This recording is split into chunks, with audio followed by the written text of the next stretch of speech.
In today's video, we're going to take a look at a AEW departure. We got some news surrounding WWE's last, My Time Is Now, John Cena's last opponent, the tournament. Somebody's been removed from it. And also, we're going to talk about a WWE legend whose son apparently is training for an in-ring debut, maybe a career of some sorts. I don't know. We're going to talk about it. It's all coming up right here on The Ango Show.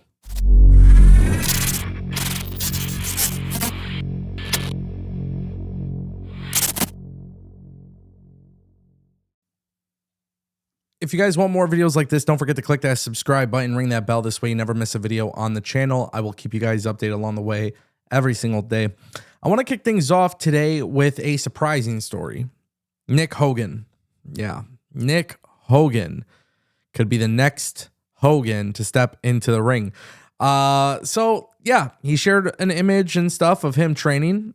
It obviously caused a reaction for sure.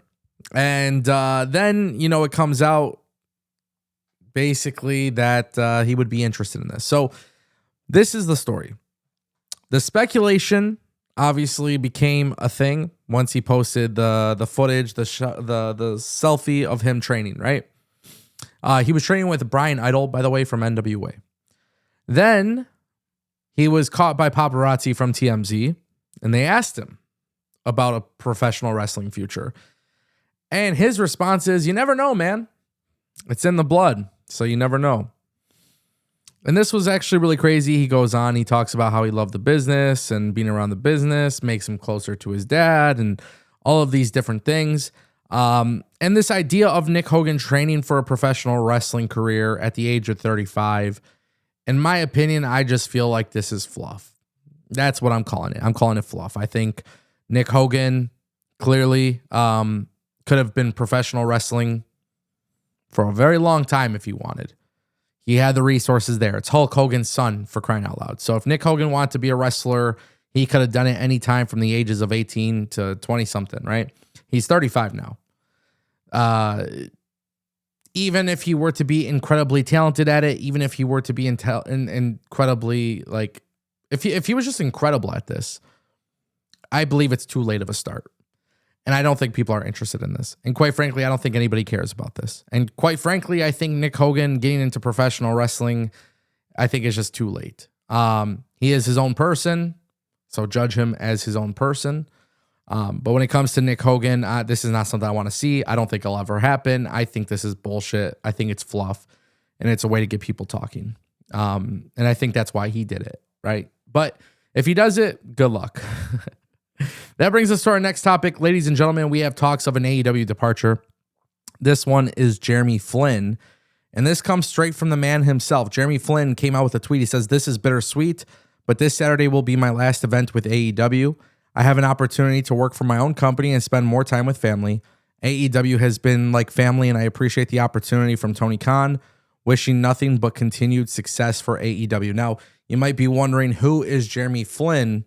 Well, Jeremy Flynn works for AEW as part of the AEW live events department, which this has generated a little bit of a conversation on social media, largely due to the fact that this is a guy who had, by the way, a really nice resume. He was the senior director of marketing and live events for Professional Bull Riders, which is now owned by TKO, by the way. He has his MBA and BBA in marketing from the University of Central Arkansas, and he had a lot of experience in this particular department. He played a very, very big role for AEW, especially when it comes to expanding like their live events and their schedule and stuff like that. I forget the guy's name before. I want to say his name was Raphael. I forget his last name, which I apologize for. But the guy who was previously in this role was credited for a lot for AEW. Jeremy Flynn takes this role. He comes in from PBR, comes to AEW, and of course, you just hear great things here. It's a very important role. When you look at AEW and you look at what they have to accomplish with their live events and, getting into some of these bigger venues and getting into some of these residencies and things of that nature, it is no easy task.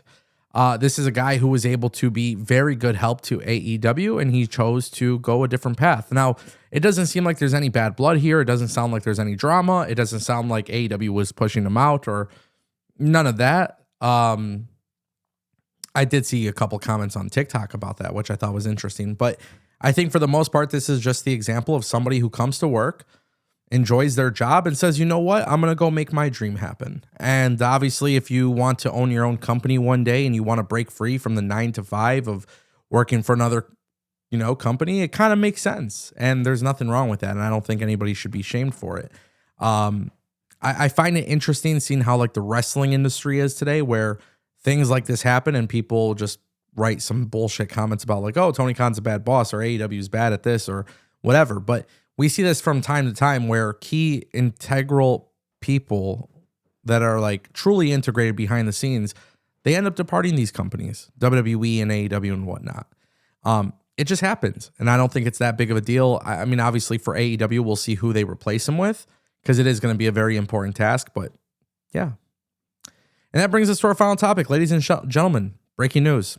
Sheamus has been removed from John Cena's tournament. This is absolutely insane. WWE had made the announcement that Sheamus has been withdrawn from the Last Time Is Now tournament due to a shoulder injury. Obviously, we saw him beat Shinsuke Nakamura in the opening round. This is a very, very, very, very, very interesting situation because it's a very abrupt change. WWE will do some sort of information. They'll offer some sort of information, obviously, on SmackDown tonight. But WWE will have to pivot here. WWE is going to have to make a massive change. It makes sense, right?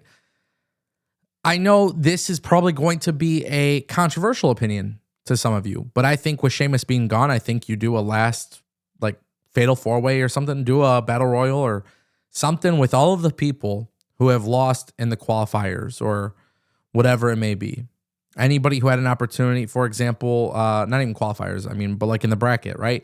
Nick Nemeth, Matt Cardona, Zack Ryder, right? Shinsuke Nakamura. Like some of these guys, put them in a match and winner gets back in. That's what I would do. Use this as an opportunity to do something really cool, something special. This is an opportunity. This is the opportunity to compete against John Cena in his retirement match. Let's shock the world here. Let's do something that nobody was expecting. I think WWE is 100% like keen on having Gunther win the tournament. So if that's the case and it's that predictable, do something here that makes it feel unpredictable. Do something here that shocks everybody, because having Matt Cardona there, Zack Ryder's return was huge. Having Nick Nemeth's return, it was huge. And having those moments are huge. So do another big moment here and give somebody else that opportunity. And I think that would be a big deal. I think that would be treated very well, by the way. I think the fan base would be very happy with that. But nonetheless, this sucks. Breaking news like this really sucks. We'll see what WWE does. We'll see how Sheamus goes with his health. Hopefully he comes back better. Yeah, I don't know. Strange situation, though. It's unfortunate. Let me know what you guys think down below.